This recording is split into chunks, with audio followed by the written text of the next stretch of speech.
নমস্কার বন্ধুরা, আপনারা দেখছেন ভারত রিঅ্যাকশন। আপনাদের সঙ্গে রয়েছি আমি অমিত।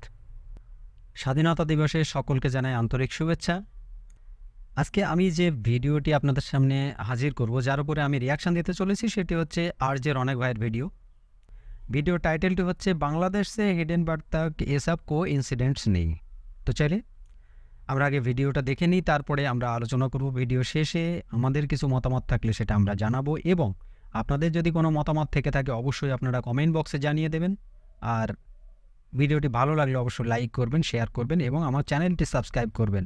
রৌনক ভাইয়ের চ্যানেলটা আপনারা যদি সাবস্ক্রাইব করতে চান তাহলে তার ভিডিও লিঙ্কস কিন্তু আমি ডেসক্রিপশন বক্সে দিয়ে দেবো, সেখানে থেকে আপনারা ডাইরেক্ট চ্যানেলে গিয়ে আপনারা সাবস্ক্রাইব করতে পারেন এবং রৌনক ভাইয়ের চ্যানেল ফলো করতে পারেন। তো চলুন বন্ধুরা, আমরা প্রথমে আগে ভিডিওটি শুরু করি। दोस्तों, पहले अमेरिका और आईएसआई की साजिश से भारत की दोस्त शेख हसीना को बांग्लादेश की सत्ता से हटाया जाता है।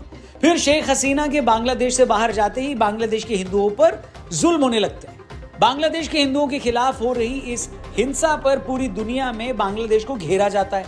बांग्लादेश में बनी सरकार के मुखिया मोहम्मद यूनुस से चारों तरफ से सवाल पूछे जाने लगते हैं।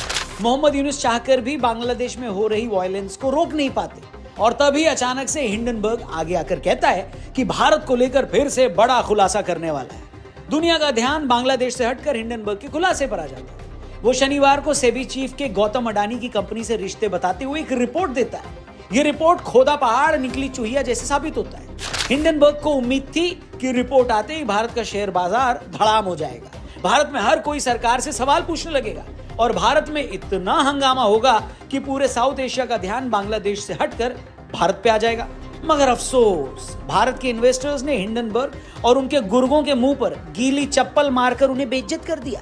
भारतीय शेयर मार्केट पर इस हथकंडे का कोई फर्क नहीं पड़ा। मगर बड़ा सवाल यह है दोस्तों कि बांग्लादेश से लेकर हिंडनबर्ग की रिपोर्ट के जरिए भारत के शेयर मार्केट को गिराने की जो कोशिशें हो रही है, क्या ये सब सिर्फ कोइंसिडेंस है? क्या ये सिर्फ इत्तेफाक है, या जानबूझकर कुछ ताकतों की तरफ से भारत को कमजोर करने की कोशिश की जा रही है? जब पूरे भारत और दुनिया में चर्चा बांग्लादेश के हिंदुओं पर हो रहे जुल्मों की हो रही थी, तभी अचानक से हिंडनबर्ग ने एक ऐसा खुलासा करने की बात क्यों कर दी जिसमें खुलासे जैसा कुछ था भी नहीं। और जब आप नजदीक से देखेंगे तो हैरान हो जाएंगे कि जो लोग बांग्लादेश में भारत की दोस्त शेख हसीना की सरकार गिरने में शामिल हैं या शेख हसीना की सरकार गिरने से खुश हैं, यही लोग हिंडनबर्ग की रिपोर्ट आने पर भी ताली बजा रहे हैं। सिर्फ ताली नहीं बजा रहे, इन लोगों का हिंडनबर्ग के मालिक जॉर्ज सोरोस से पुराना याराना भी है। आखिर क्या रीजन है कि बांग्लादेश में वायलेंस के बाद शेख हसीना की सरकार हटाई जाती है तो कांग्रेस नेता सलमान खुर्शीद ने कहा कि जो बांग्लादेश में हुआ भारत में भी हो सकता है। आखिर क्या रीजन है कि जो जॉर्ज सोरोस खुलेआम मोदी को लेकर अपनी नफरत जाहिर कर चुके हैं, उसी से जुड़े कुछ लोग कांग्रेस की रैलियों में कांग्रेस के बड़े नेताओं के साथ देखे जाते हैं। ये सब घटनाएं देखने में अलग अलग लग सकती है, मगर इन सब का मकसद एक ही है, भारत और भारत के बाहर ऐसा माहौल बनाना जिससे यहाँ की सरकार कमजोर हो जाए। तो आइए अगली कुछ देर में कुछ सबूतों के साथ ये समझने की कोशिश करते हैं कि क्या सच में भारत के खिलाफ कोई बड़ी साजिश हो रही है, क्या सच में भारत के बाहर और अंदर ऐसा माहौल बनाया जा रहा है जिससे इस देश को कमजोर किया जा सके। इसलिए आप में से हर एक से मैं ये रिक्वेस्ट करूंगा कि इस वीडियो को पूरी देखना और इसे और भी लोगों तक जरूर पहुंचाना। इस वीडियो का शेयर होना जरूरी है। शुरू करते हैं दोस्तों। नमस्कार दोस्तों, जय हिंद। मैं हूं रौनक। इससे पहले कि हम आज के मुद्दे की तह में जाएं और कुछ ऐसे खुलासे करें जिसे सुनकर आपका सिर भरना जाए, उससे पहले आपके फायदे की एक बात बता। और दोस्तों, मेन मुद्दे की बात करते हैं। 5 अगस्त को बांग्लादेश में शेख हसीना की सरकार का तख्ता पलट हुआ तो भारत में बहुत सारे लोग खुशी के मारे मंकी डांस करने लगे। ये चोमू इस बात पर ताली बजा रहे थे कि शेख हसीना तो एक डिक्टेटर थे और बहुत अच्छा हुआ जो उसे सत्ता से बाहर निकाल दिया। हमने तब भी बांग्लादेश पर बनाए अपने वीडियोस में बोला था कि अरे चंपुओं, तुम शेख हसीना के हटाए जाने पर तो खुश हो, मगर ये सोचो कि शेख हसीना के जाने के बाद बांग्लादेश में रह रहे 1 करोड़ 30 लाख हिंदुओं का क्या होगा। मगर ना, इन लोगों को ये बात कहां समझ आने वाली थी। फिर अगले एक हफ्ते में बांग्लादेश में हिंदुओं के साथ जो हुआ उसे पूरी दुनिया ने देखा। बांग्लादेश के कट्टरवादी संगठनों से लेकर पाकिस्तान की आईएसआई तक और अलकायदा जैसे संगठन भी शेख हसीना के जाने का जश्न मना रहे थे। खुद बांग्लादेश में कई कट्टर धार्मिक नेता हिंदुओं के खिलाफ हिंसा की वकालत कर रहे थे। मतलब किसी अंधे को भी ये क्लियरली समझ में आ जाता और दिख जाता कि शेख हसीना का जाना भारत और बांग्लादेश के हिंदुओं के लिए कितना बड़ा नुकसान है। इस मामले में सबसे बड़ा खुलासा तब हुआ जब बांग्लादेश न्यूज़पेपर ब्लिट्स के एडिटर सलाउद्दीन शोएब चौधरी ने एक टीवी डिबेट में ये क्लेम किया कि कांग्रेस नेता राहुल गांधी लंदन में खालिदा जिया के भगोड़े बेटे तारिक रहमान से उन्होंने मीटिंग की थी। इसी तारिक रहमान ने शेख हसीना की सरकार को हटाने के लिए अमेरिकी खुफिया एजेंसी CIA और पाकिस्तान की खुफिया एजेंसी ISI के साथ मिलकर बड़ी प्लानिंग की थी। चौधरी ने दावा किया कि रहमान से मीटिंग के दौरान राहुल गांधी ने इस प्लान को मंजूरी दी थी। Few weeks ago, Congress leader Mr. Rahul Gandhi, he visited London and he had a secret meeting with Tariq Rahman, the acting chairperson of Bangladesh Nationalist Party, and he gave green signal to this what is happening in Bangladesh now. Taliban takeover of Bangladesh. आपको बता दें कि खालिदा जिया का यह भगोड़ा बेटा तारिक रहमान एक Islamic आतंकवादी है। ये 2007 से बांग्लादेश से फरार है। इस पर इल्जाम है कि इसने शेख हसीना की आवामी लीग की पॉलिटिकल रैली पर बम से हमला करवाया था। उस हमले में शेख हसीना तो बच गई थी, मगर उनकी पार्टी के 24 लोग मारे गए थे। इस मामले में 2018 में बांग्लादेश की एक कोर्ट ने तारिक रहमान को आजीवन कारावास की सजा सुनाई है। सबसे सीरियस बात यह है दोस्तों कि चौधरी अपने एक दूसरे आर्टिकल में यह भी क्लेम कर चुके हैं कि तारिक रहमान पर यह इल्जाम है कि उसने भारत में जो कट्टरपंथी एलिमेंट्स हैं उन्हें हथियार सप्लाई करवाए थे। अब अगर ऐसे तारिक अहमद से भारत का इतना बड़ा नेता मिलता है और उसके बाद बांग्लादेश में जो कुछ होता है, इससे यह शक पैदा होता है कि क्या सच में बांग्लादेश में जो हुआ वो छात्रों का आंदोलन था या इसके पीछे किसी की कोई बड़ी साजिश। और साजिश हुई थी तो उस साजिश का भारत के कुछ नेताओं को भी पहले से पता था क्या? हेलो, हम यहाँ फिर से अंडरलाइन कर दें कि यहाँ हमने जो भी बातें की हैं वो किसी भारतीय न्यूज एजेंसी या भारतीय पत्रकार के हवाले से नहीं की, बल्कि बांग्लादेश के ही एक बड़े अखबार के एडिटर के लेख और टीवी इंटरव्यू के बेस पे की है। और जैसा कि मैंने पहले कहा कि बांग्लादेश में शेख हसीना को हटाए जाने से लेकर हिंडनबर्ग की रिपोर्ट आने तक इन सारी घटनाओं में जितने कैरेक्टर हैं वो सब आपस में एक दूसरे को जानते कैसे हैं? अब क्या यह भी इत्तेफाक है कि जिन शेख हसीना को हटाए जाने के बाद जिन मोहम्मद यूनुस को बांग्लादेश की अंतरिम सरकार का चीफ बनाया गया वो भी अमेरिकी नेताओं के क्लोज रहे हैं? वो अमेरिका जो एक टापू न दिए जाने से शेख हसीना से नाराज था। डेनमार्क के खोजी पत्रकार टॉम हेनमैन ने कुछ साल पहले मोहम्मद यूनुस के ग्रामीण बैंक पर एक डॉक्यूमेंट्री बनाकर कई सनसनीखेज खुलासे किए थे। टॉम हेनमैन ने बताया था कि कैसे ग्रामीण बैंक के नाम पर नोबेल पुरस्कार जीतने वाले मोहम्मद यूनुस लोगों से 27 से 40% इंटरेस्ट पर उन्हें लोन देते थे। इसके चलते कई लोग बर्बाद हो गए। इन्हीं यूनुस ने 90 के दशक में यूरोपीय देशों से डोनेशंस के नाम पर मिले $100 मिलियन के आसपास के फंड एक ऐसी संस्था को गिफ्ट कर दिए जिसमें इनके परिवार के ही लोग शामिल थे। उन्होंने अपनी डॉक्यूमेंट्री में यह भी बताया कि इन्हीं मोहम्मद यूनुस की अमेरिका की farmer first lady Hillary Clinton से व्यावसायिक रिश्ते भी थे। हिलरी ने न्यूयॉर्क की मेयर रहते हुए मोहम्मद यूनुस की संस्था को $13 मिलियन डोनेट किए। फिर जब बांग्लादेश में उन पर करप्शन के आरोप लगे तब भी हिलरी क्लिंटन ने मोहम्मद यूनुस को बचाने के लिए शेख हसीना की सरकार पर प्रेशर बनाया। तब शेख हसीना पर यहां तक प्रेशर बनाया गया कि अगर उन्होंने यूनुस पर कार्रवाई करने की कोशिश की तो बांग्लादेश को एक पुल के लिए वर्ल्ड बैंक से मिलने वाले $1.5 बिलियन की जो मदद है वो रोक दी जाएगी। 2007 में जब बांग्लादेश में सेना ने सरकार का तख्ता पलट किया था तब भी हिलरी क्लिंटन चाहती थी कि शेख हसीना और खालिदा जिया रिटायर हो जाएं और मोहम्मद यूनुस नई सरकार संभाले। और क्या ही कोइंसिडेंस है बॉस कि आज जब शेख हसीना की सरकार का तख्ता पलट किया गया तो हिलरी क्लिंटन और अमेरिका के दोस्त मोहम्मद यूनुस ही नई सरकार के हेड बने हैं। तालियां। क्या बात है सर, क्या बात है सर। और ये कोइंसिडेंस यहाँ खत्म नहीं होते बॉस। आप 25 दिसंबर 2006 की ये तस्वीर देखिए। ये तस्वीर ढाका के नेशनल म्यूजियम में हो रहे एक प्रोग्राम की जिसमें मोहम्मद यूनुस और अमर्त्य सेन हाथ मिला रहे हैं और इस तस्वीर के एक्सट्रीम राइट में खड़ा शख्स है आपका, हमारा, हम सब का प्यारा जॉर्ज सोरोस। अब ये बात सही है कि तस्वीरें अपने आप में कुछ एस्टैब्लिश करने के लिए काफी नहीं होती, लेकिन अमर्त्य सेन मौजूदा सरकार को लेकर क्या सोच रखते थे ये सब जानते हैं। मोहम्मद यूनुस भारत को लेकर क्या सोचते हैं ये भी किसी से छिपा नहीं है और जॉर्ज सोरोस के बारे में तो क्या ही बताना। आज की तारीख में बांग्लादेश में भारत की दोस्त शेख हसीना को हटाकर मोहम्मद यूनुस सत्ता संभाल रहे हैं, जिन्होंने आते ही भारत के खिलाफ कई बयान दे दिए। ये तक कह दिया है कि जब बांग्लादेश में आंदोलन हो रहा था तो भारत ने कुछ किया क्यों नहीं। और फिर यही मोहम्मद यूनुस हिंदुओं पर हो रही हिंसा पर जब घिरने लगे तो इसी तस्वीर के कोने में खड़े जॉर्ज सोरोस से जुड़े हिंडनबर्ग ने खुलासा करके सबका ध्यान भारत के शेयर बाजार पर लाने की कोशिश की। समझ रहे हो? दोस्तों, आपको याद होगा कि शेख हसीना की सरकार के तख्ता पलट के बाद जो हमने पहली वीडियो बनाई थी उसमें भी हमने ये बात कही थी कि इस सबके पीछे अमेरिका की डीप स्टेट का हाथ हो सकता है। अब डीप स्टेट का मतलब क्या होता है? इसका मतलब यही होता है कि जब सरकार सीधे तौर पर किसी मैटर में इन्वॉल्व न होकर अपने प्रॉक्सीज का इस्तेमाल करके किसी दूसरी स्टेट को इन्फ्लुएंस करे। एक छोटा देश अगर उसकी बात नहीं मान रहा तो पहले ये देखो कि सरकार में उसी देश के दुश्मन कौन कौन है। इस केस में खालिदा जिया और उनका बेटा तारिक रहमान थे। तारिक रहमान लंदन में थे। फिर ये देखो कि अगर उस बंदे को हटाया जाए तो ऐसे किस आदमी को लाया जा सकता है जो उनके देश का करीबी हो। इस केस में वो मोहम्मद यूनुस थे और उन पर नॉन पॉलिटिकल होने का तमगा भी था।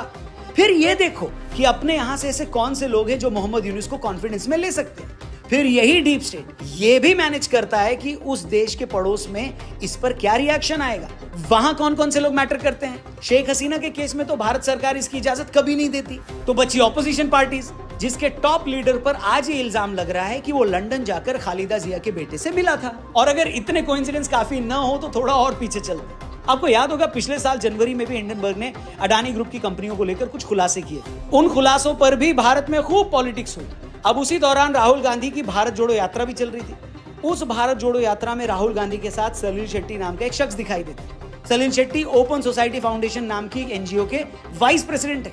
नाउ गेस व्हाट, इस ओपन सोसाइटी फाउंडेशन को जॉर्ज सोरोस की संस्था की तरफ से आर्थिक मदद मिलती है। अब अगर ये भी इत्तेफाक है बॉस, तो ऐसा लगता है कि कोरोना की तरह इत्तेफाकों का भी कोई वायरस फैला हुआ है, या फिर मुझे ही जासूसी फिल्में देखनी कम कर देनी चाहिए, है कि नहीं। But on a serious note, चाहे शेख हसीना को बांग्लादेश की सरकार से निकाला जाए या शॉर्ट सेलिंग करके कमाई करने वाला कोई बिजनेस ग्रुप भारत की किसी उद्योगपति को टारगेट करके भारत का मार्केट गिराए और खुद पैसा बनाना चाहे, इन दोनों ही केसेस में नुकसान किसका है। आप बताइए।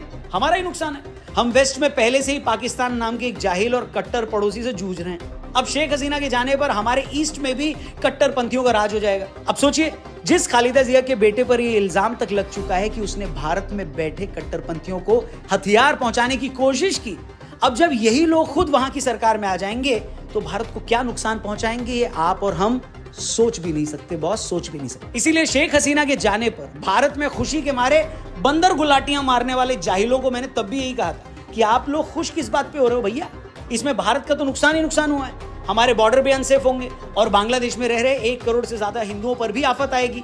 और पिछले एक हफ्ते में वहां क्या हुआ ये सबने देखा, पूरी दुनिया ने देखा। दूसरा, हिंडनबर्ग या सोरोस जैसे लोग अगर इस इंटेंशन से भारत को लेकर खुलासा करते हैं कि हमारी तो कमाई हो जाएगी, भारत का छोटा इन्वेस्टर जाए भाड़ में, तो उस पर ताली पीटने वाली क्या बात है, बताइए जरा। हैरानी ये है दोस्तों कि जो कांग्रेस पार्टी अब आई हिंडनबर्ग की रिपोर्ट पर ताली पीट रही है, जिस रिपोर्ट के बाद भारत का शेयर मार्केट गिर भी सकता था, उसी कांग्रेस पार्टी के टॉप लीडर ने भारत के इसी शेयर मार्केट से पिछले 6 महीने में 46.5 लाख प्रॉफिट के बनाए हैं। जी हाँ, कुछ ही महीनों में 46.5 लाख। और ये हम नहीं कह रहे हैं, चुनावी एफिडेविट में उन्होंने अपना पोर्टफोलियो शेयर किया था। उसी पोर्टफोलियो के बेस पर चेक कर लीजिए उनका पोर्टफोलियो कितना अप हुआ है।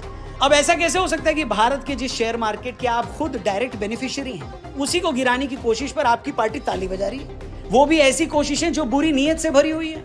बांग्लादेश में सड़कों पर खून बहाया जाता है, हिंदू मारे जाते हैं, और आप ही की पार्टी के नेता सलमान खुर्शीद ये मंसूबे पालने लगते हैं कि भारत में भी जल्द ऐसा हो सकता है। क्यों, व्हाई, बताइए जरा। मतलब आप लोगों को लग रहा है कि एक सरकार को हम चुनाव में तो नहीं हरा रहे, चलो यही उम्मीद कर लें कि कुछ गुंडे हुजूम में आकर सरकार गिरा दें। शर्म आती है ऐसी सोच पर और ऐसी थिंकिंग पर और ऐसी राजनीति पर।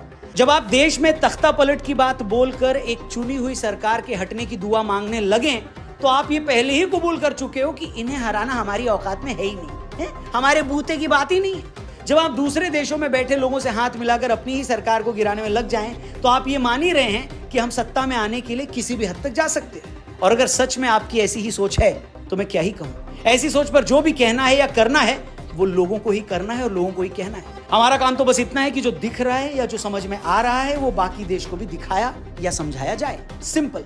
बाकी हमारी किसी भी बात से अगर आपका डिसएग्रीमेंट है तो कमेंट सेक्शन खुला हुआ है, कमेंट करके जरूर बताइएगा। और इसके लिए आप किस किस को गुनहगार मानते हैं उस हर एक व्यक्ति का नाम भी कमेंट सेक्शन में लिखिएगा। लेकिन जो सबसे जरूरी बात इस वीडियो की है वो ये कि ये वीडियो ज्यादा से ज्यादा लोगों तक पहुंचनी चाहिए। इसलिए चैनल को सब्सक्राइब करने के साथ साथ वीडियो भी ज्यादा से ज्यादा लोगों तक पहुंचाइएगा, क्योंकि सच जानना सबका अधिकार है। इसलिए प्लीज इस वीडियो को कम से कम 4 लोगों तक तो जरूर पहुंचाइएगा, शेयर करिएगा। তো বন্ধুরা ভিডিও হলো শেষ। এখানে কিছু কথা আমি বলি যে এই সব ভিডিও আসলেও সকলের কাছে পাঠানো উচিত, আমাদের বেশি বেশি করে শেয়ার করা উচিত। ফেসবুক, টুইটার, ইনস্টাগ্রাম সব জায়গায় এই ধরনের ভিডিও কিন্তু শেয়ার করে দেওয়া উচিত। আর এর মাস্টারমাইন্ড যে ঘটনাগুলো বাংলাদেশে ঘটে গেল বিগত কয়েকদিন ধরে, এই ঘটনার মাস্টারমাইন্ড কিন্তু আমাদের আশেপাশে নেই, এর মাস্টার মাইন্ড আছে ফরেনে। আর সেই ব্যক্তি নিজের প্রফিটের জন্য কোনো দেশকে শেষ করে ফেলতে দেশের 1 মিনিট টাইম লাগে না। শুধু ব্যক্তি বিশেষে আমি বলবো না, এটা কিন্তু পুরো দেশের একটা খেলা। সেই দেশের কথা যে মানবে না, যারা সেই দেশের বিপক্ষে যাবে, তাদেরকে কোনো ব্যক্তির দ্বারা, কোনো এমন একটা ঘটনার দ্বারা তাকে ডাউন করে দেওয়া হবে, তাকে পুরো শেষ করে দেওয়া হবে। সেটা একমাত্র যে দেশ শেষ হবে সেই জানবে, আর সারা দুনিয়া তামাশা দেখবে। এই যে জর্জ সোরোস, এর আগেও সে অনেক এরকম ব্যবহার করেছে, যে তার নিজের প্রফিটের জন্যে সে বড় বড় দেশকে মানে রাতারাতি শেষ করে দিয়েছে। এমন বহু এক্সাম্পল তার লাইফে আছে। তার সে এখন তার বয়স প্রায় 90-এর ওপরে, কিন্তু সেই ব্যক্তি বিন্দুমাত্র তার মধ্যে মায়া দয়া নেই। সে যেভাবেই হোক, যত বড়ই দেশ হোক না কেন, তার পাল্লায় যে পড়বে তাকে সে শেষ করে ছাড়বে। বিগত কয়েক বছর ধরে ভারতের দিকে তার নজর, কারণ ভারতের যে ইকোনমি সেটা কিন্তু আস্তে আস্তে গ্রো হচ্ছে, আর এই গ্রো হওয়া কিন্তু তার সহ্য হচ্ছে না। সে চাই ভারতকে ডাউন করে এখান থেকে বেশ বড় পরিমাণের একটা বিলিয়ন অ্যামাউন্ট সে নিজে হাতাবে। আর এই যে হিন্ডেনবার্গের যে রিপোর্ট, এই রিপোর্ট অ্যাকচুয়ালি কী হয়, যে কোম্পানি অতিরিক্ত ইনস্ট্যান্টলি ওপরে যায়, তাদের মধ্যে আমাদের এক আদানি গ্রুপ অফ ইন্ডাস্ট্রি ছিল, আদানিও ছিল। তো এই যারা অতিরিক্ত হাই গ্রোথে ওপরে ওঠে, তাদেরকে ডাউন করার জন্য এই ব্যক্তি হচ্ছে পারফেক্ট।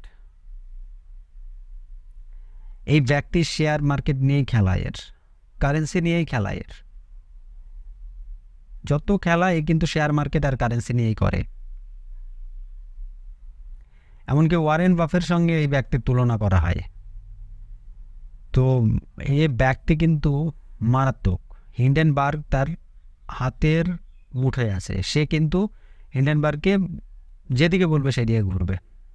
তাই হিন্ডেনবার্গের যে রিপোর্ট, এটা কোনো রিসার্চ রিপোর্ট নাই, এটা আমার মনে বলে যে কোম্পানি তাদের কথা শোনে না, বা তাদের যে প্রাপ্য সেটা দেয় না, বা তাদের নজরে মনে বলে যে এই কোম্পানিকে ডাউন করলে আমাদের প্রফিট হবে, সেই কোম্পানিকে তারা ডাউন করে, সেই দেশকে তারা ডাউন করে।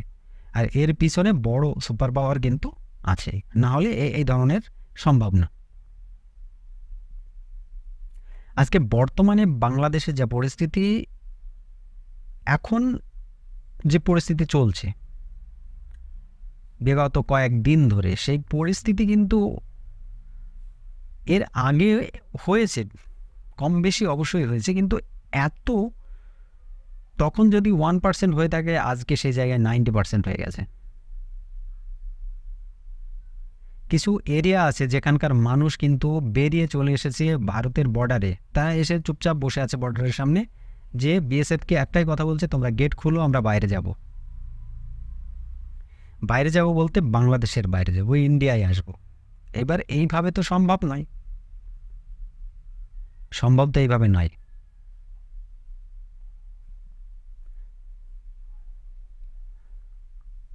আমি কিছুদিন আগে একটা রিপোর্ট দেখলাম, আমি একটা রিপোর্টে আমাদের যে সেই সময় 1971-এ যিনি সেনাবাহিনীতে ছিলেন, আমার মনে হয় তিনি বাংলাদেশে সেই সময় ছিলেন, তার একটা ইন্টারভিউ আমি দেখলাম। তিনি বললেন যে পাকিস্তানের যে সৈনিক বা সোলজার যারা ছিল, পাকিস্তানের যারা সেই সময় বাংলাদেশে এসে অত্যাচার করছিল, তারা একটা ক্যাম্প বানিয়েছিল। একটা ক্যাম্পে কী করেছিল, যে বাংলাদেশের যত মহিলা ছিল, যত আয় বড় বিয়ে হওয়া যত মহিলা ছিল, বয়স্ক এবং বাচ্চা, একমাত্র বাচ্চা বাদে সবাইকে কিন্তু সেই ক্যাম্পের মধ্যে রাখা হতো।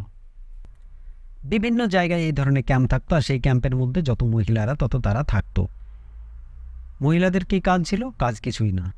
সেনারা আসবে, তাদেরকে 3 বেলা মানে নির্মমভাবে অত্যাচার করবে, অত্যাচারিত তাদের শারীরিক অত্যাচার করবে। এর কারণটা কী ছিল? কারণ বাংলাদেশ আর পাকিস্তান, সেই সময় পূর্ব পাকিস্তান আর পশ্চিম পাকিস্তান দুটো ছিল আলাদা। তো দুটো দুই দিকে ছিল। এবার ওখানকার মানুষের মাইন্ডসেট, ওখানকার মানুষের একটা কাট্টারতা মাইন্ডসেট ছিল, আর এখানকার মানুষের মাইন্ডসেট কিন্তু একটু আলাদা ছিল। এরা পুরো বাঙালি ছিল, এরা বাংলা ভাষায় কথা বলতো, ওরা উর্দুতে কথা বলতো। তো দুজনের মধ্যে কিন্তু একটা ভেদাভেদ ছিল। তো পাকিস্তানের যে সোলজার যারা ছিল তারা কিন্তু চাইছিল যে এদের যে ভিতটা, এদের যে মানে স্ট্রাকচার শুরু হয়েছে, যেখান থেকে গ্রোথ, অ্যাকচুয়ালি বলা যেতে পারে যে ডিএনএটা পরিবর্তন করতে চেয়েছিল। এত মেয়েদেরকে রেপ করেছিল তারা, কিন্তু বহুত মেয়েরা ছিল যারা সেই সময় প্রেগনেন্ট। আর এটা আমার কথা নয়, আমি কিন্তু ভিডিওটি পেলে আমার ডেসক্রিপশান বক্সে কিন্তু আমি লিঙ্কটি দিয়ে দেবো, আপনারা সেখানে গিয়ে চেক আউট করে নিতে পারেন ভিডিওটি। সেই সময়কার সেনাবাহিনী, যিনি ভারতের সেনাবাহিনী ছিলেন, তাদের মধ্যে একজন মেজরকে, তাদের এর মধ্যে যেই হোক একজন হবে, আমার এই মুহূর্তে মনে পড়ছে না, কিন্তু তিনি ছিলেন। আর তার এই কথাটি যে সেই সময় মেয়েরা প্রেগনেন্ট ছিল, আর যে সমস্ত মেয়েরা প্রেগনেন্ট ছিল তারা তো তাদের বাচ্চা অবশ্যই পাকিস্তানে, আপনারা বুঝতেই পারছেন কি বলতে চাইছি, তাদের বাচ্চা সেই জায়গায় এসে তারা যখন বাংলাদেশে জন্মালো, যতই কালচার বাংলাদেশের হোক না কেন, তার ডিএনএ তো কিন্তু পাকিস্তানের রয়েছে। এই যে জামাতে ইসলাম বাংলাদেশের যে পার্টিটি, এই পার্টিটি তো কাট্টার আতঙ্কবাদী। এরা আতঙ্কবাদীদেরকে সাপোর্ট করে। এদের ব্যান করা আছে, বাংলাদেশের সুপ্রিম কোর্ট থেকে এদেরকে ব্যান করা হয়েছে। তো বাংলাদেশে যে ঘটনা ঘটেছে সেটা কিন্তু কোইন্সিডেন্স আসলেও না। এরপরেই শুরু হয়ে গেল হিন্ডেনবার্গের যে ভারতের রিপোর্ট, তাতে তারা চেয়েছিল যে ভারতের শেয়ার মার্কেট কোলাপস করবে, ক্র্যাশ করবে, ধারার নিচে নামবে, কিন্তু সেই জিনিসটা কিছুই হয়নি। কারণ ভারতের আগে দেখেছে, এর আগেও কিন্তু আদানি শেষ করতে চেয়েছিল আদানিকে, কিন্তু আদানি যথেষ্ট পাওয়ারফুল একটা কোম্পানি বলে কিন্তু আজকে যে জায়গায় আদানি এর আগে নাম্বার 5 নাম্বার কোম্পানি ওয়ার্ল্ডের মধ্যে চলে এসেছিল, সেই আদানির, গৌতম আদানি এখন কিন্তু 25 থেকে 30 নাম্বারে চলে এসেছে। তো ইফেক্ট তো একটা পড়েছে ঠিকই, কিন্তু সেই পরিমাণে ইফেক্ট পড়েনি। আর আমাদের ভারতের যে রাজনীতিবিদ রয়েছে, বিশেষ করে কংগ্রেসের যারা রয়েছে, তারা তো বরাবর প্রথম থেকে তো তারা বাইরে থেকে ফান্ডিং আসে তাদের, সেটা তো আজকে নতুন নয়, আজকে নতুন নয়। তবুও আমি আজকে যারা নতুন যে সমস্ত রাজনৈতিক পার্টি, রিজনাল পার্টিগুলো উঠছে, তাদের উদ্দেশ্যে আমি একটা কথা বলতে চাই যে এত কিছু দেখার পরেও তারা কিন্তু এই জিনিসগুলো সাপোর্ট করে, এবং তারা কংগ্রেসের লেজ ধরে চলার চেষ্টা করে, সব সময় কংগ্রেসের পিছন চলার চেষ্টা করে। তো এই জিনিসটি করা উচিত না।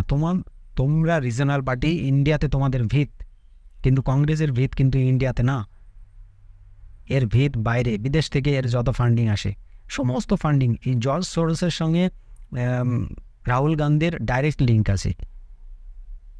এটা ওপেনলি কেউ না জানলেও কিন্তু সবাই উপলব্ধি করতে পারে।